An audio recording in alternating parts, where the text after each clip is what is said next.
Claire, wounded sensitivity, silent regret, and the slow reconstruction of hope.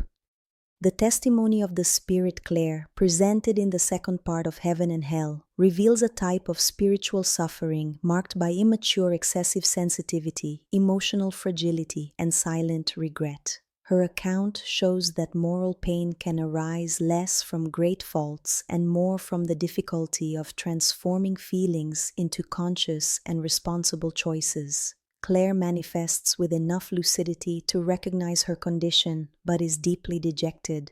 Her consciousness is enveloped in continuous sadness, a feeling of guilt, and a sense of unworthiness.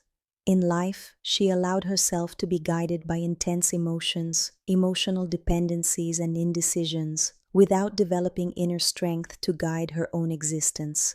In the spiritual realm, this fragility reveals itself with greater intensity. Modern depth psychology helps to understand this state. Highly sensitive people, when they do not develop emotional autonomy and self-regulation, tend to suffer from rumination, self-censorship, and a chronic sense of inadequacy. When external distractions cease, these contents emerge forcefully. On the spiritual plane, consciousness confronts what it has avoided elaborating on. Spiritism clarifies that Claire's suffering is not punishment, but a result of the awakening of consciousness to her own inner omissions. It is not just about what was done, but about what was left undeveloped: moral courage, emotional responsibility, and clarity of purpose.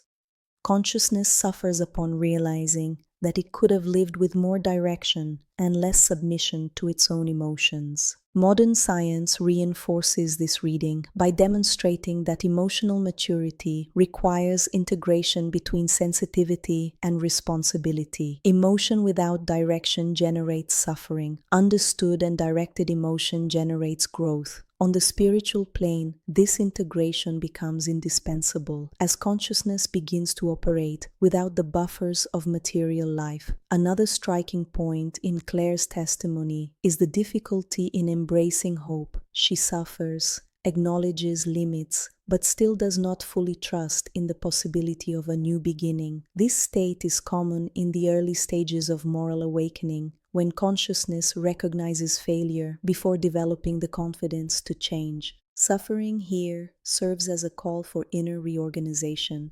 Spiritism teaches that this state is not definitive, as Claire understands that spiritual justice does not require perfection but sincere effort. The feeling of guilt will give way to conscious responsibility. Regret, when combined with hope and future action, transforms into a force of liberation.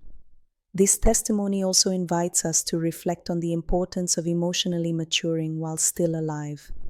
Developing emotional autonomy, learning to make decisions, taking on responsibilities, and transforming feelings into conscious actions are essential steps to avoid prolonged suffering later. Claire represents many sensitive souls who feel deeply but have not learned to direct their own sensitivity. Her account reminds us that feeling a lot is not the same as living well. Spiritual evolution requires feeling, but also direction, firmness, and commitment to one's own growth.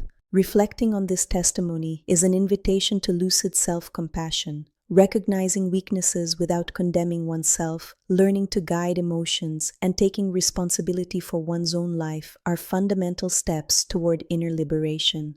Awareness matures when it learns to transform sensitivity into wisdom. If this account helped you reflect on sensitivity, regret, and inner reconstruction, please like, share, and leave your comment. Your participation helps this message reach more people.